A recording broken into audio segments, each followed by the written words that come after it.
3, 2, 1,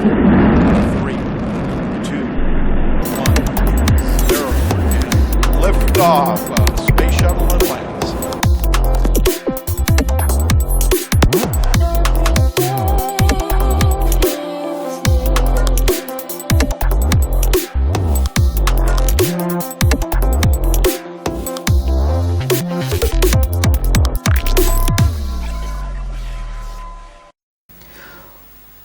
Hujambo na karibu tena. Kabla sijaanza video ya leo, ningependa kwanza kushukuru kila mtu kwa support yenu. Vile ninavyoona wengi wenu mmeweza kushare video ambazo nimeweza kuziweka pale online kwa YouTube, na ningependa kuwashukuru sana kwa support yenu, na mzidi vivyo hivyo. Nami nitazidi kujikakamua ili kuweza kuwapatia video zaidi na kuweza kuwafunza zaidi kuhusiana na teknolojia mbalimbali ambazo zinatengenezwa humu duniani, ambayo itakuja kuathiri maisha yako kwa njia moja ama nyingine. Ikiwa bado nadhania ChatGPT ni jambo la kupuuzilia, itabidi umefikiria tena. Teknolojia hii ya ChatGPT imefungua ukurasa mpya katika nyanja ya artificial intelligence. Kwa mara ya kwanza katika historia ya ulimwengu, kuna kiumbe ambacho kina akili nyingi kuliko wanadamu. Kwenye kipindi cha leo, ningependa kuonyesha njia ya kutumia ChatGPT ili iweze kusaidia kuandika hadithi, barua pepe ama hati ya sinema. Hii tunaita video script. Natumai mliweza kufungua account zenyu za ChatGPT. Sasa kwa hivyo mimi nitaenda moja kwa moja kwa account yangu ya ChatGPT na nitaweza kuonyesha hatua kwa hatua jinsi tunavyoweza kukuja na wazo la hadithi fulani tu, alafu tuweze kupea ChatGPT maagizo, kisha iweze kutuandikia hadithi nzuri, hadithi ya kuvutia. Kwa hivyo kitu cha kwanza unachofaa kufanya, unafanya kupeana tu maagizo, na si lazima uandike maagizo marefu, lakini unafaa kupambanua maagizo yako ili iweze kueleweka na mtambo huu. Pia ningeweza kupenda kufanya marekebisho kidogo.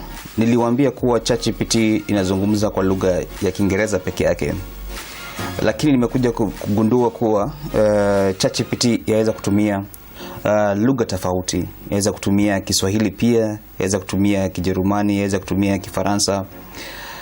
Lakini ni vizuri kutumia lugha ya Kiingereza kwa sababu lugha ya Kiingereza imeweza kutrainiwa ama kufunzwa sana na lugha ya Kiingereza. Kwa hivyo inaelewa lugha ya Kiingereza vizuri zaidi kuliko lugha zingine zote. Nilipofanya migo kidogo ya mazungumzo kwa lugha ya Kiswahili, sikupata majibu ambayo tunasema accurate, lakini kitumia lugha ya Kiingereza unaweza kupata majibu ambayo yanafurahisha. Kwa hivyo unaweza jaribu tu kufanya kutumia tu kwa lugha ya Kiswahili, alafu uangalie uone jinsi inavyokupatia majibu yake. Lakini leo tutatumia lugha ya Kiingereza, kwa hivyo mtaniwia radhi kwa sababu nitatumia lugha ya Kiingereza zaidi.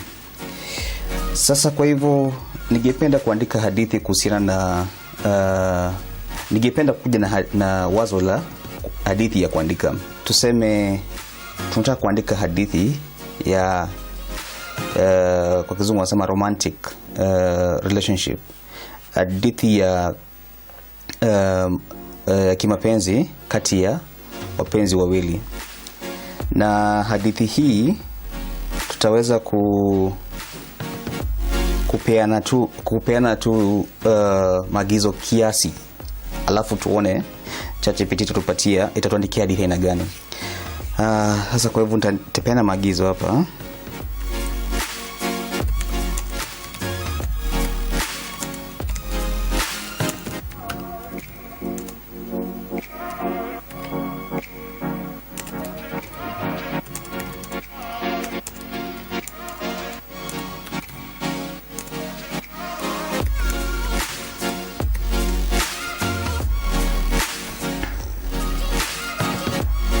It was a hot and muggy day in Nairobi when Jack first laid his eyes on Emily. He was walking through the bustling street of the city when he saw her sitting at outdoor safe, sipping on coffee cup.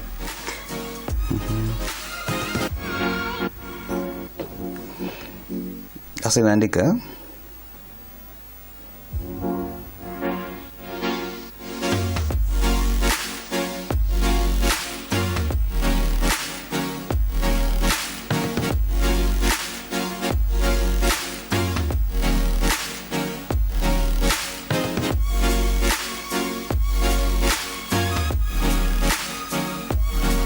so hii hadithi ChatGPT imeweza kubuni yenyewe. Hii hadithi hauwezi pata kwingine kokote, lakini imeweza kubuni yenyewe. Alafu tuko na uwezo wa kufanya hadithi kuwa bora zaidi.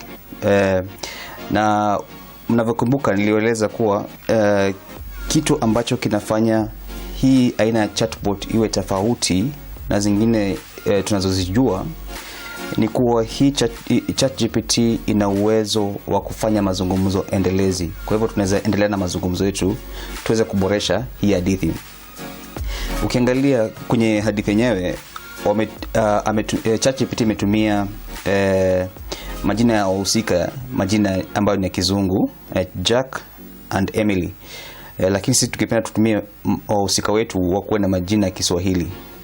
Sasa kwa hivyo naweza agiza ChatGPT ibadilishe wahusika wetu majina.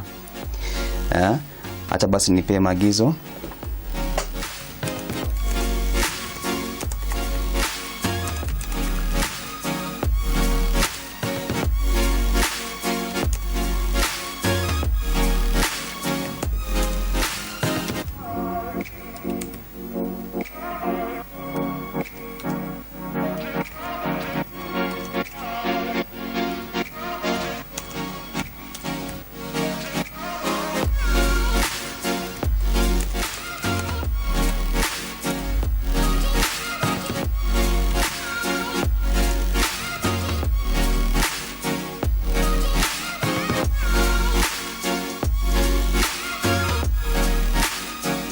Haya, angalia, imeweza kugundua majina ya Kiswahili ni gani hayo, na imeweza kupeana Juma na Amina.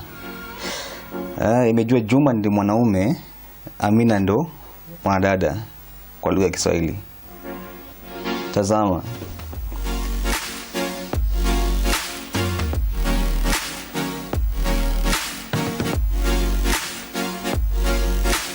Maajabu.